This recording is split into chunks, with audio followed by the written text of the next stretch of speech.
uma chave para preparar um avivamento em nossas vidas. Eu gostaria que você pudesse abrir a sua Bíblia em Jeremias capítulo 17. Jeremias capítulo 17, dos versos 7 ao 10. Vamos todos abrir, pode abrir no seu aplicativo. Quem trouxe a Bíblia, abra a sua Bíblia, para que nós possamos ler e meditar juntos. Em Jeremias capítulo 17, dos versos 7 ao 10, que diz assim: Bendito o homem que confia no Senhor e cuja esperança é o Senhor, porque ele é como a árvore plantada junto às águas, que estende as suas raízes para o ribeiro e não receia quando vem o calor, mas a sua folha fica verde, e no ano da sequidão não se perturba, nem deixa de dar fruto. Olha que interessante, olha que tremendo, porque ele é como a árvore plantada junto às águas, que estende as suas raízes para o ribeiro e não receia quando vem o calor. Vamos orar. Senhor, graças te damos, porque a tua palavra gera fé em nosso coração. Como a tua palavra diz, a fé vem pelo ouvir e ouvir a tua palavra.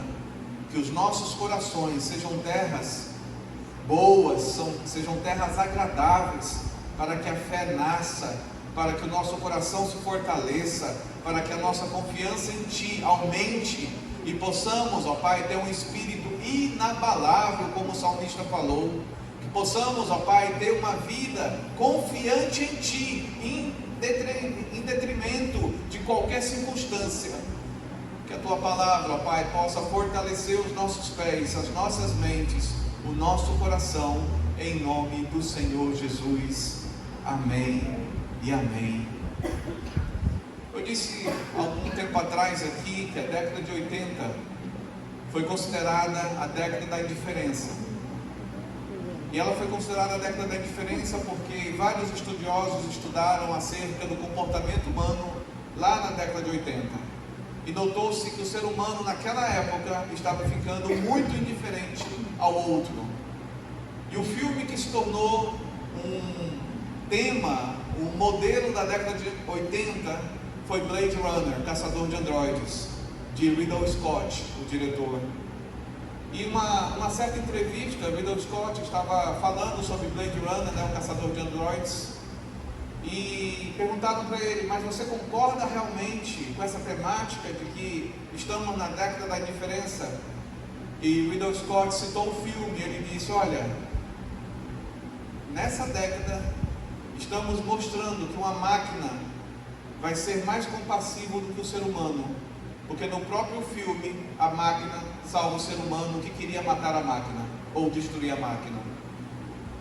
Depois vieram filmes como Exterminador do Futuro, em sempre mostrando uma temática de que a máquina seria mais sensível emocionalmente do que o ser humano. E hoje nós vivemos a década da inteligência artificial. Para todos os lados está a inteligência artificial inserida em nossas vidas. Existe um lado positivo nisso tudo, mas existe um lado negativo.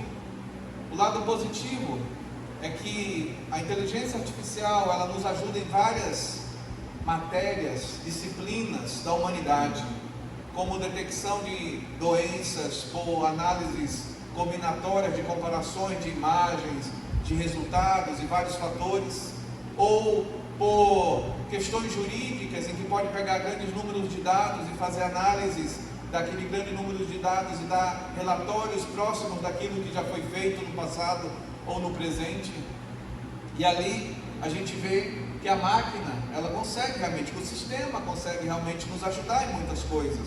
Porém, temos visto que muita gente tem deixado de ler a Bíblia para ler ou ouvir a Bíblia segundo a inteligência artificial.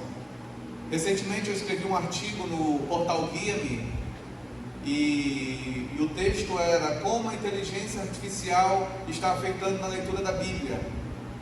E ali várias pessoas debateram esse tema e criou realmente um alvoroço em todo o Brasil e fora do Brasil esse artigo, porque muitas pessoas ainda são inocentes em acreditar que não existe ser humano por trás do sistema, que não existe ser humano por trás da inteligência artificial, que não existe a mão humana por trás do desenvolvimento de um código, por trás do desenvolvimento de um algoritmo, que não existe alguém que está por trás de toda a tecnologia fazendo alguma coisa.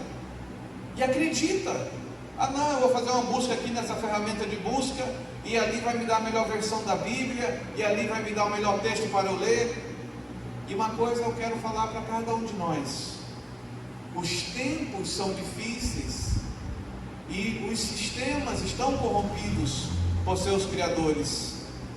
Quando se fala na temática cristã, os sistemas, eles estão deturpando as versões da Bíblia, para que elas se tornem mais contextualizadas com o dia de hoje, porque nós não podemos ser politicamente averso ao que está sendo falado por aí. Temos que seguir a multidão, somos empurrados a aceitar o que está sendo falado, e quem não aceita é tido como conspirador, é tido como uma pessoa que não quer olhar o lado do crescimento humano, que é uma pessoa que é radical, que isso e aquilo outro.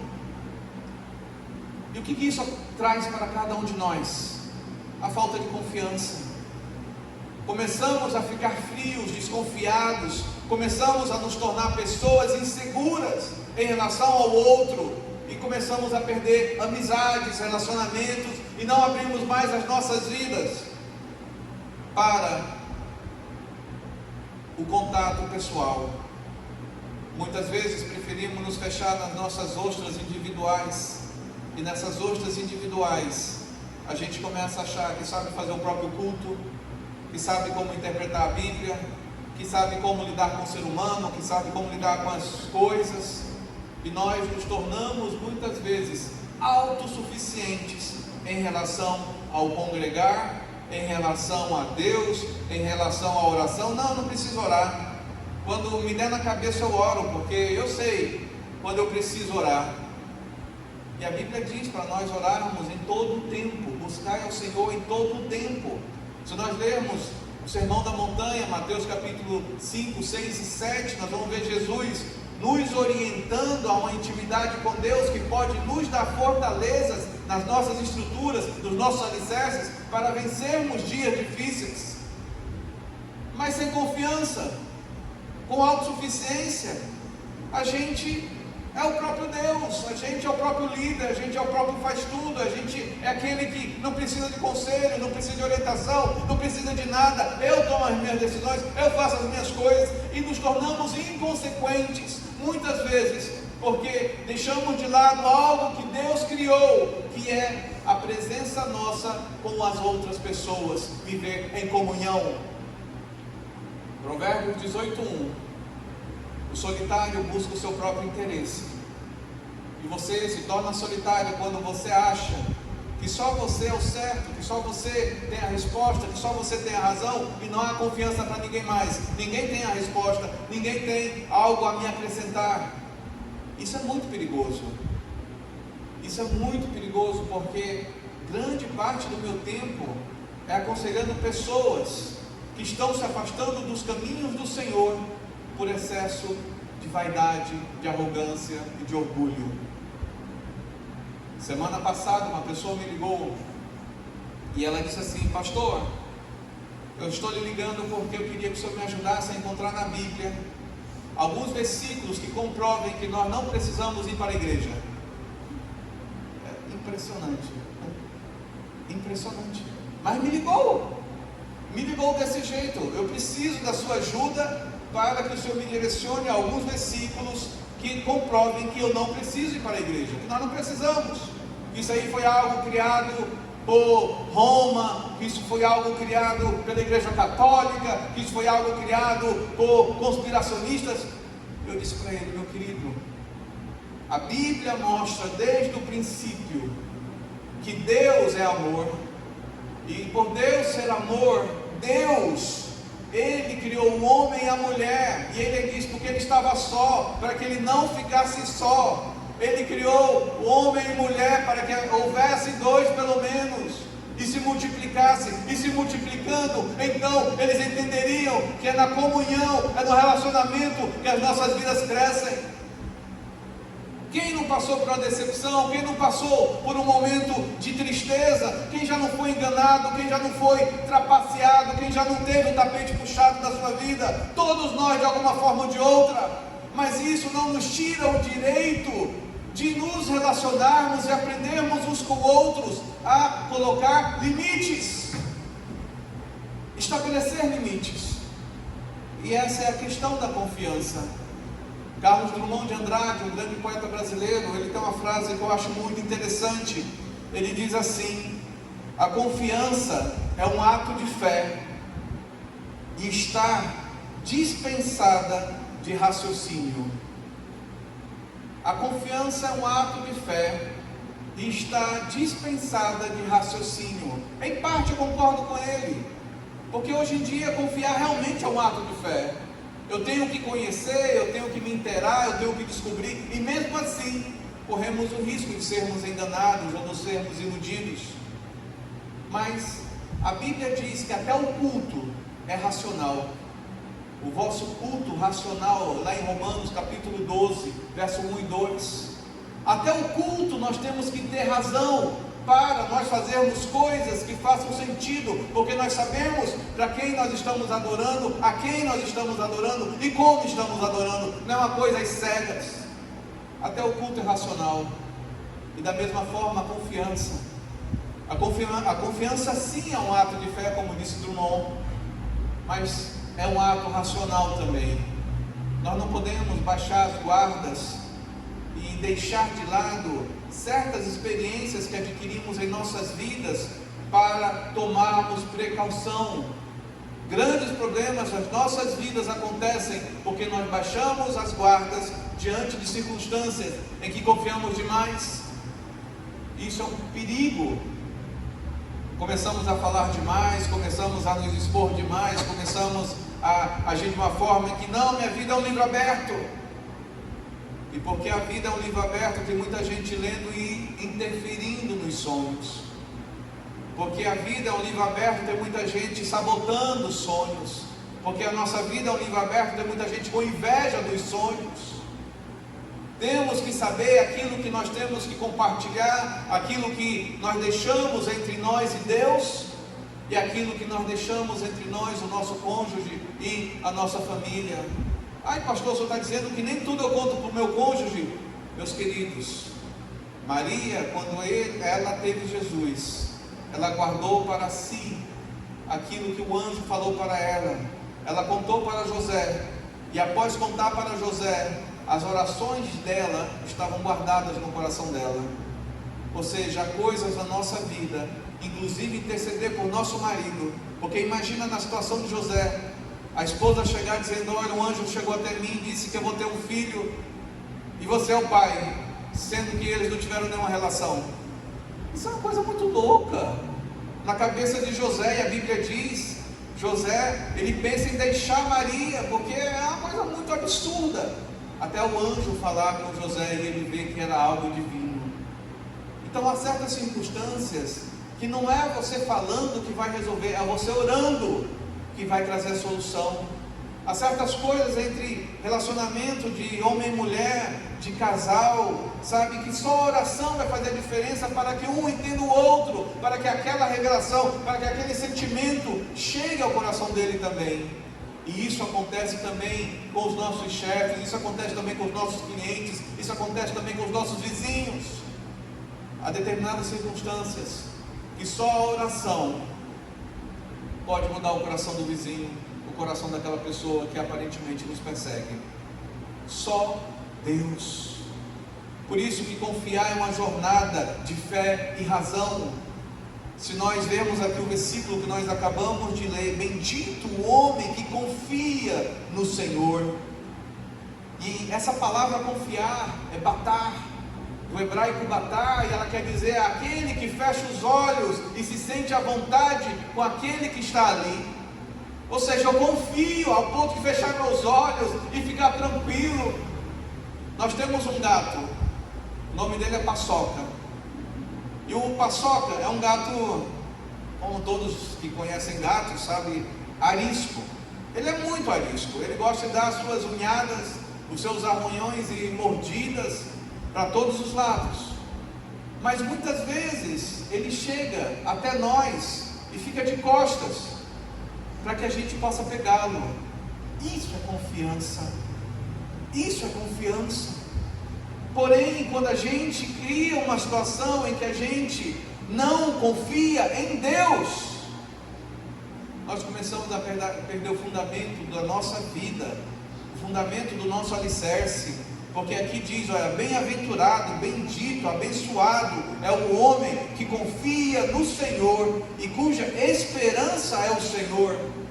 Às vezes nós podemos dizer, eu confio em Ti, Senhor, eu até fecho os meus olhos, mas eu que vou resolver isso. Tome cuidado. A gente tem que aprender a confiar e a entregar determinadas coisas para Deus. Se você ler em Salmos 32:8, instruir-te-ei e te ensinarei o caminho que deve seguir, porque Deus vai nos instruir quando nós confiarmos nele. Em Salmo 37, versículo 5, entrega o teu caminho ao Senhor. Entrega. Mas sabe por que nós não entregamos?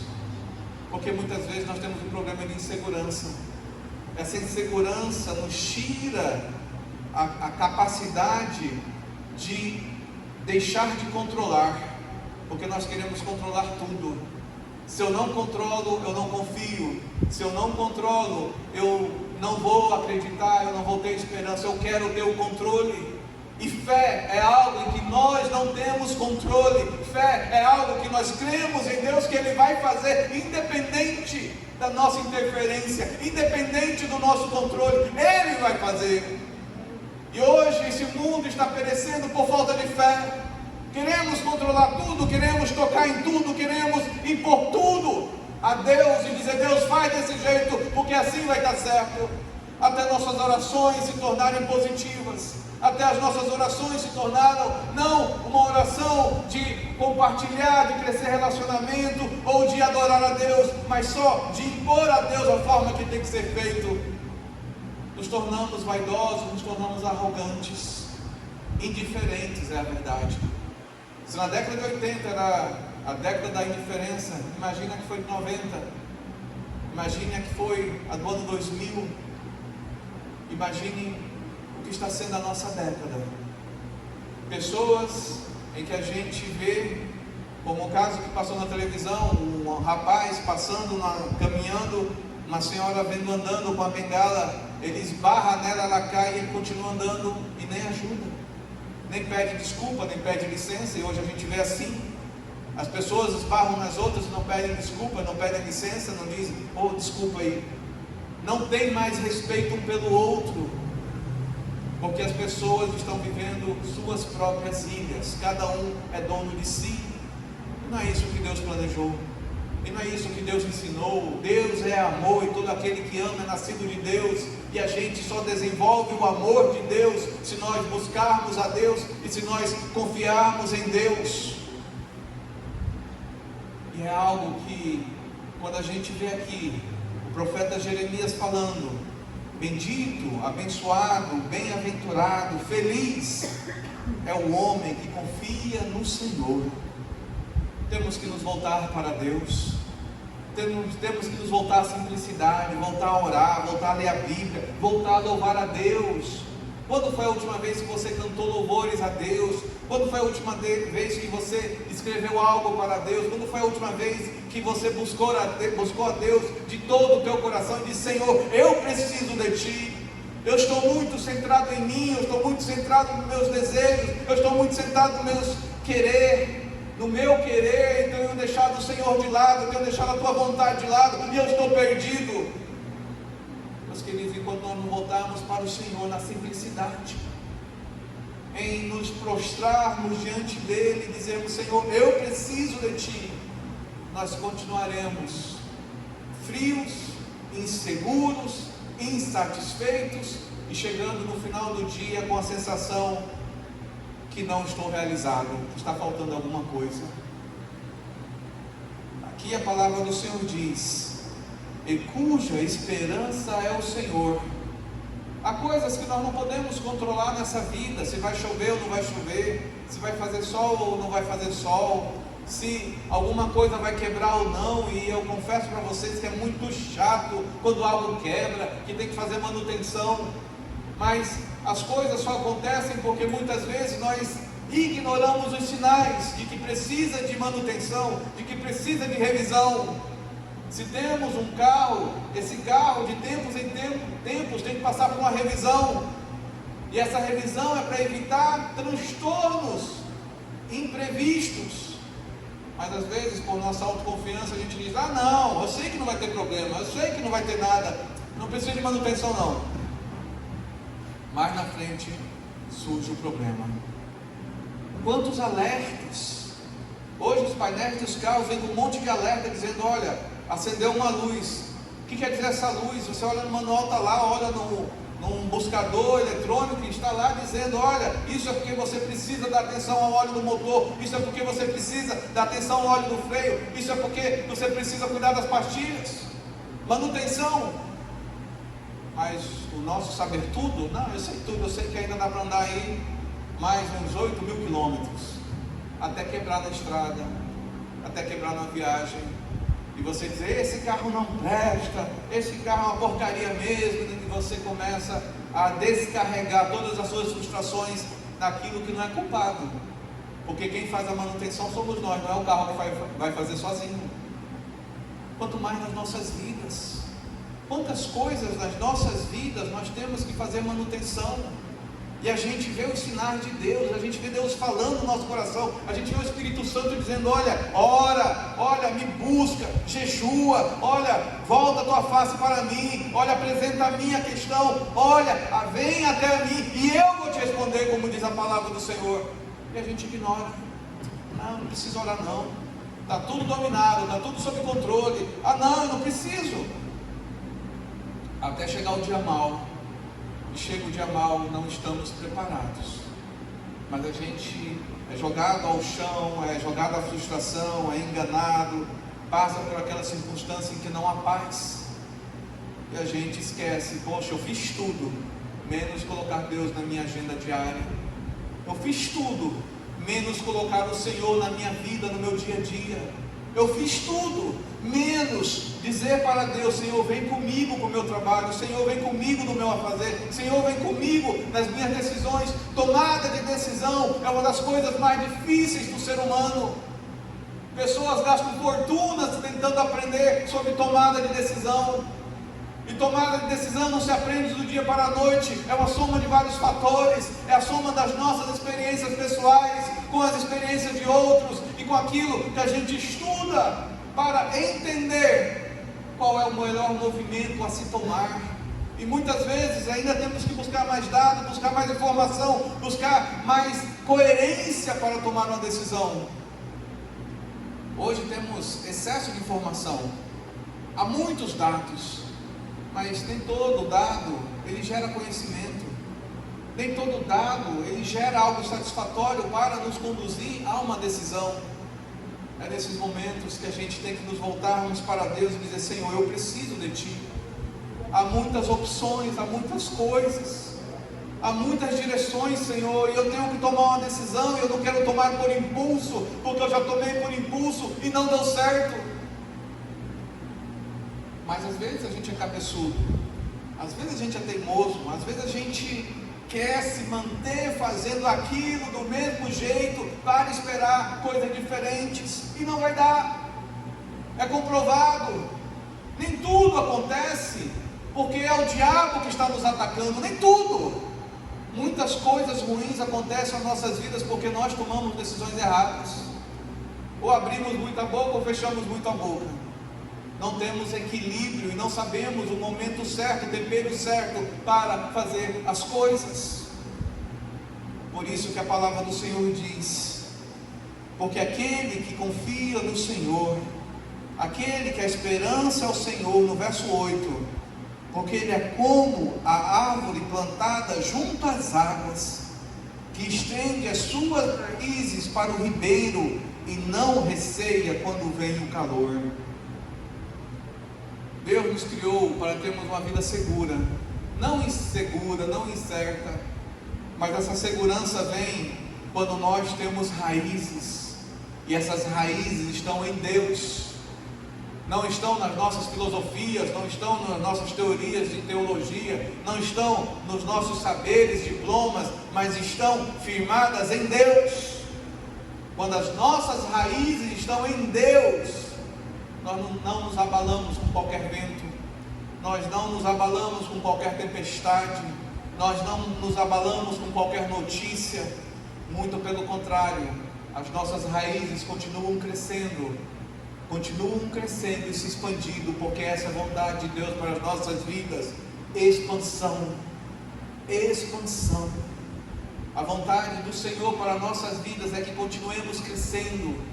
O problema é que a nossa definição de crescimento é algo que a gente pegou de outros olhares, de outras fontes, e isso nos conduz ao erro.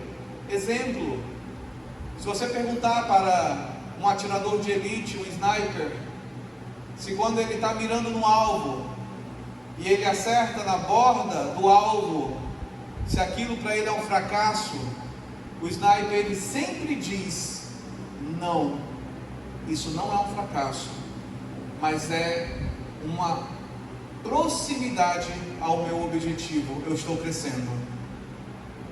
E há outras pessoas que dizem, quando vê o mesmo alvo sem nenhum tiro, em que alguém atirou e não acertou nenhum tiro, e aquela pessoa diz: isso aqui não é um fracasso, isso daqui mostra em que em algum momento eu vou me focar nisso daqui. Meus queridos, como é que você acredita numa coisa dessas? Como é que você acredita em que não acertar nada daquele alvo não é fracasso? Mas as pessoas colocam nas nossas cabeças, na nossa mente, que se a gente acertar o alvo, a gente está errado. Não, você está errado, mas você está crescendo, você está mais próximo do resultado, está mais próximo do centro, do meio, da mira, enquanto a maioria não está acertando nada, e está criticando você, por estar mais perto do alvo. Tome cuidado com as opiniões de terceiros, tome cuidado dos especialistas de prontidão, e que nunca fizeram nada na vida, mas sabem colocar pitaco na vida dos outros, como se fossem os especialistas, e todos os problemas seriam ou serão resolvidos por elas. Quando você está fazendo algo, você está produzindo. Quando você está fazendo algo, você está direcionando-se para o certo, para a direção certa, para o alvo. Falta somente alguns detalhes para serem ajustados. Faltam somente alguns detalhes, que pode ser um conselho, pode ser, uma conversa entre amigos, pode ser um bate-papo no café, e aí você tem uma ideia, uma inspiração, e aquilo te completa a ideia de como acertar o alvo. Hoje o que nós mais vemos são pessoas boas, pessoas íntegras, pessoas saradas, indo para os consultórios de psicólogos para se tratarem, para entender as loucas, para tentarem se igualar às loucas, porque o mundo está cheio de louco, o mundo está cheio de pessoas que sabem tudo, que tem a resposta para tudo, que tem a certeza de tudo. Eu quero dizer uma coisa para vocês: quem tem certeza de tudo já parou de aprender, e porque parou de aprender, está no caminho da queda. Antes você, em que ainda não acertou o meio do alvo, mas já está acertando as beiradas, já está se aproximando do centro, antes você, do que aquele que não está acertando nada e diz que está acertando. Cuidado com essas opiniões, porque são essas opiniões que nos fazem parar de orar, que nos fazem parar de ler a Bíblia, que nos fazem acreditar que não, isso é religiosidade, você não precisa disso, só ir na igreja uma vez por mês e está resolvido. Não, você não precisa se ajoelhar no teu quarto, você não precisa ler a Bíblia. Isso é falsidade, isso é mentira do diabo. Eu estou lendo um livro novamente, o que eu aconselho a todo mundo, se puder, leia esse livro. Além da Bíblia, é claro. Leia a Bíblia primeiro e depois que ler a Bíblia você lê esse livro, que é Este Mundo Tenebroso, de Frank Peretti. Este Mundo Tenebroso foi lançado por Frank Peretti na década de 80, em que estava se falando em guerra espiritual, em que as pessoas, elas ou diziam que tudo era o diabo, ou diziam que nada era o diabo. E o Frank Peretti, ele escreveu esse livro em forma de novela, para ilustrar de uma forma lúdica como é a atuação do mundo espiritual, tanto dos anjos como dos demônios. E ali você começa a entender como a oração tem um papel fundamental nas nossas vidas, que a oração fortalece anjos e expulsa demônios em nome de Jesus. E quantos de nós temos negligenciado isso? Às vezes a gente entra na nossa casa e aí você sente aquela coisa que não é de Deus, e você não ora, e você não repreende, e você deixa ali como se fosse algo natural. E às vezes aquilo ali foi algo que você ganhou aquilo de uma pessoa. Não, mas aquela pessoa é de confiança e não sei o que, mas em que Deus ela crê, em que Deus ela confia. Temos que ter o hábito de orar por tudo que a gente ganha, não importa de quem seja. Temos que ter o hábito de dizer: Senhor, eu te apresento e repreendo qualquer vínculo, qualquer laço, qualquer coisa com o diabo que isso possa ter. Eu consagro a Ti, Senhor. Volte a consagrar a sua casa, volte a consagrar os seus bens, o seu trabalho, volte a abençoar o seu chefe, volte a abençoar os seus vizinhos, volte a lançar palavras de vida na região que você mora, para que não haja roubo, para que não haja morte, para que não haja tragédia, porque hoje a tragédia está de todos os lados, o roubo está de todos os lados. Se nós não orarmos pela vizinhança, estarão descobertos. Temos que orar, meus queridos, temos que voltar a buscar Deus. Por isso que confiança em Deus é a base para o avivamento, porque quando a gente confia em Deus, nós nos voltamos para Deus e começamos a buscar mais Ele, e buscando mais Ele, somos avivados, somos restaurados, somos solidificados na palavra que nos gera fé. E no verso 8, porque Ele é como a árvore plantada junto às águas, que estende as suas raízes para o ribeiro e não receia quando vem o calor. Ele estende as suas raízes, Ele confia. Nós não podemos parar de crescer. Toda falta de crescimento não é de Deus, porque Deus é um Deus de crescimento. Deus é um Deus de provisão, Deus é um Deus de milagres, Deus é um Deus de transformação. Ele abre caminhos no deserto, Ele faz a diferença, mas nós temos que ter um foco, e esse foco é uma vida em que Deus seja prioridade. E o foco é você saber que mesmo você trabalhando secularmente, Deus é o centro da sua vida. Não somos cristãos somente aqui dentro, mas lá fora também, andando na calçada, indo na padaria, indo em qualquer lugar. Somos cristãos, essa é a nossa identidade. E por sermos cristãos, hajamos como cristãos, como pessoas que temem a Deus, pessoas que buscam ao Senhor, pessoas que confiam no Senhor. E Ele vai mudar a nossa sorte, e Ele vai mudar a maneira de nós enxergarmos as coisas. Temos que entender uma coisa: a confiança não nos protege da negligência nossa. A confiança não nos protege da nossa negligência. Ai Deus, eu confio tanto no Senhor, eu te busco, mas o Senhor sabe como é que é, eu me precipitei, eu tomei uma decisão antes de consultar o Senhor, antes de orar. Ai Senhor, eu errei, eu fiz tudo errado. Ai Senhor, dá um jeito. E quando ele vê que Deus não deu um jeito, um puxadinho para resolver aquele problema mal feito que ele criou, ele começa a dizer: Deus, cadê tu quando eu mais preciso? Deus, cadê o Senhor? Cadê tu, Senhor? Por que eu estou aqui tentando resolver esse puxadinho, o Senhor não me ajuda com puxadinho. Meus queridos, Deus não é um Deus de puxadinhos, Ele é um Deus de construção certa. Ele é um Deus de fundamento, Ele é um Deus de alicerces, Ele é um Deus de verdade. Deus nunca vai usar a sua mentira para te abençoar. Deus nunca vai usar aquilo que você falou meia verdade, com uma insinuação mentirosa, para te abençoar. Deus é Deus de santidade, e a Bíblia diz: sem santidade nós não veremos a Deus.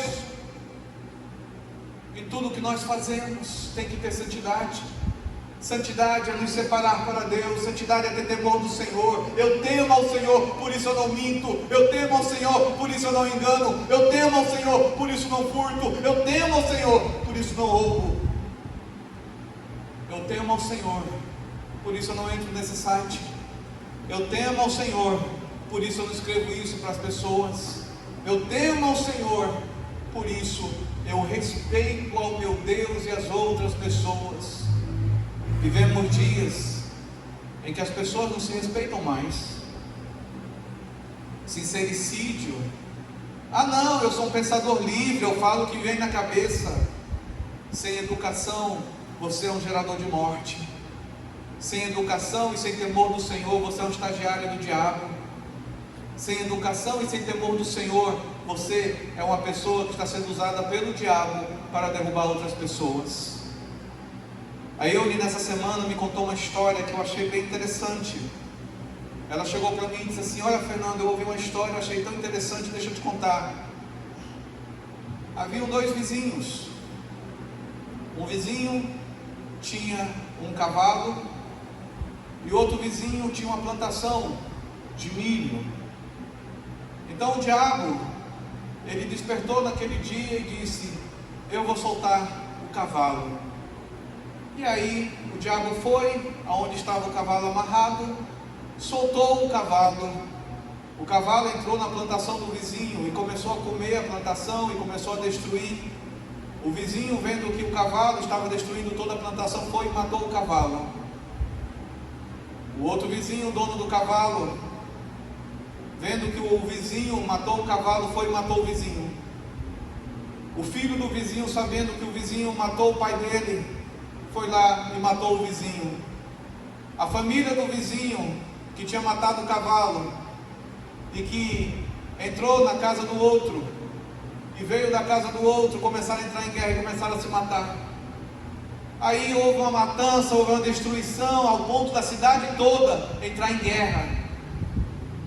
Até que chegaram no diabo e disseram: diabo, o que você fez? Olha a confusão que você fez, quantas pessoas morreram. E o diabo disse: não, eu só soltei o cavalo. Eu não fiz nada. Eu só soltei o cavalo.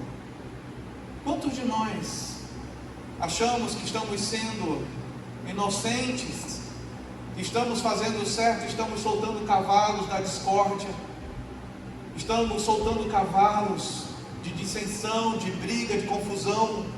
A briga na família não acaba mais, porque quando está para acabar, alguém solta o cavalo e volta a discussão, alguém puxa o assunto e volta a discussão, traz aquele assunto lá de trás de novo. Quando você pensa que está tudo indo bem, aí alguém solta o cavalo e te joga na cara: ah, mas você acreditou, e porque você acreditou, você perdeu tanto. Ah, porque você acreditou, você foi fiador daquela pessoa que não prestava. E aí um problema vai puxando outro problema, e quando a gente vê, a pessoa diz: eu não fiz nada, eu só soltei o cavalo. Meus queridos, o papel do diabo é soltar os cavalos. O papel do diabo é tocar no coração das pessoas que não estão buscando a Deus, para que elas ignorem o que estão falando, e achando que estão falando coisas sem problema nenhum. Essas pessoas estão sendo usadas pelo diabo para soltar cavalos, e esses cavalos estão causando destruições. O problema não é o cavalo, o problema é nós soltarmos aquilo que não é nosso. Quantas coisas a gente tem que guardar para nós, não propagar o assunto, não levar adiante determinados assuntos, para não gerar raiva, para não gerar ódio, para não gerar dissensão, para não gerar discussão, para não gerar imagens distorcidas de pessoas. Tem pessoas que não conseguem nem olhar para outra pessoa, porque quando olha, só lembra daquele cavalo solto que foi dito: olha, fulano, ele faz isso. É impressionante. Sabe aquele tipo de pessoa que nunca diz assim: olha, aquela é a Raquel. Não, nunca diz a Raquel. Olha, aquela mulher que traiu o marido há 20 anos atrás, que ninguém sabe da história, mas ela só sabe falando aquele defeito de 20 anos e colocando a pessoa na cena de condenação de novo, soltando o cavalo. Quantos de nós precisamos aprender que a confiança não nos protege da negligência, de nossas palavras, de nossas ações, de nossos comportamentos. Que nós possamos, nessa manhã, tomarmos uma decisão. Estamos no segundo mês do ano, e nós temos que tomar uma decisão: eu quero mais de Deus, ou eu quero que a minha vida seja igual ao que tem sido? Uma vida medíocre espiritualmente, uma vida morna espiritualmente, ou fria espiritualmente, uma vida em que eu busco a Deus quando eu quero, ou quando o negócio está pressionado, ou quando o negócio está indo mal, aí eu busco a Deus. Ou começarmos a buscar a Deus intencionalmente, num culto racional, em que eu quero Deus, eu busco a Deus, porque eu quero que o amor de Deus, a misericórdia de Deus cresça em mim, e que eu não me torne uma pessoa fria, insensata, uma pessoa que não se importa com o próximo. Se importar com o próximo começa quando intercedemos por eles. Se importar pelo próximo dá continuidade quando nós ajudamos o outro, não só na intercessão, mas com atitudes. Se importar com o próximo acontece quando nós somos pessoas gentis, que demonstram amor, porque sem amor, nós não somos discípulos de Jesus. Porque a Bíblia diz que Deus é amor, e todo aquele que ama é nascido de Deus e conhece a Deus. Você pode curvar sua cabeça nesse momento para nós orarmos? É o momento de você orar, é o momento de você dizer para Deus: Senhor, eu quero algo diferente na minha vida espiritual nesse ano. Eu não quero que o meu ano seja o mesmo do que foi no ano passado, do que foi nos outros anos. Eu não quero que eu continue reclamando de coisas que, ok, eu não acertei o alvo, mas está próximo do alvo, eu estou chegando lá. Eu tenho que ter perseverança, eu tenho que ter persistência, eu tenho que melhorar minhas ideias, eu tenho que estudar um pouco mais, buscar conselhos, me aperfeiçoar para que eu possa avançar até o alvo.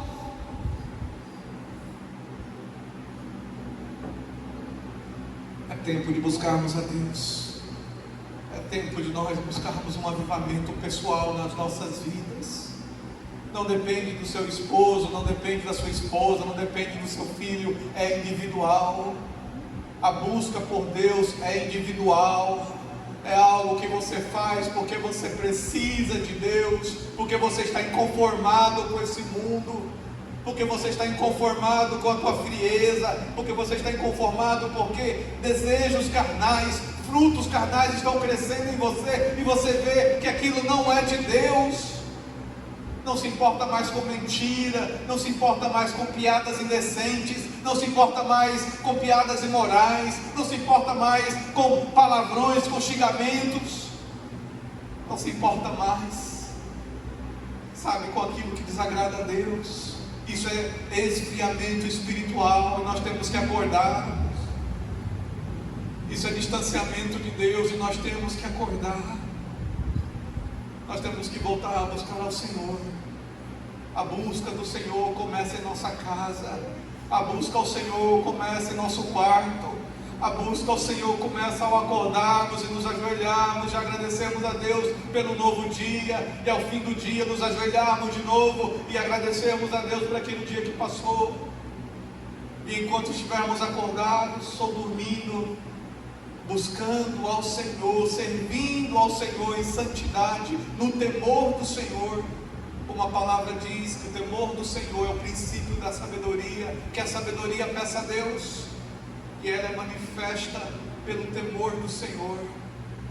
Oh Deus, graças te damos, ó Pai, graças te damos, porque a tua palavra, ó Pai, ela é a espada de dois gumes, que entra para dividir, ó Pai, a alma das intenções do coração.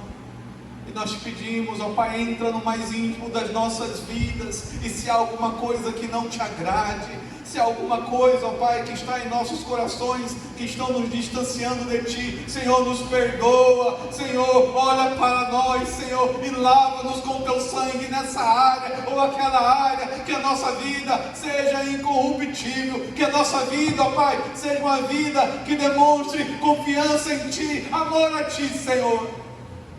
Não queremos, ó Pai, viver uma vida, ó Pai, de soltar os cavalos e causar tantas destruições, tantos desentendimentos, e achar que aquilo é bobagem. Eu só soltei um cavalo. Senhor, dá-nos, ó Pai, um peso no coração, para que nós possamos reconhecer que determinadas atitudes, determinadas coisas que fazemos são daninhas e não te agradam, Senhor.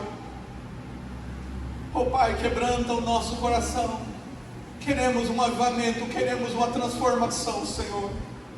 Queremos, ó Pai, que o Senhor possa mudar a nossa maneira de tomar decisões e de agir, Senhor. Queremos, ó Pai, que o Teu nome seja louvado em tudo aquilo que fazemos, em nome de Jesus. Amém.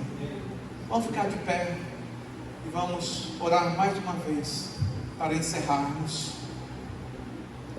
Senhor, que cada um, Senhor, possa voltar para o seu lar, para os seus afazeres, e ter uma semana na Tua presença, e ter uma semana com a Tua poderosa mão tocando, abençoando, prosperando, abrindo portas, Senhor, que o amor do Pai, a comunhão do Filho e as doces consolações do Espírito Santo estejam com cada um de nós, em nome de Jesus. Amém e amém. Deus abençoe a você. Pode aplaudir ao Senhor. Aleluia. Não deixem de se falar, de se cumprimentar, de dizer oi, que bom que você está aí.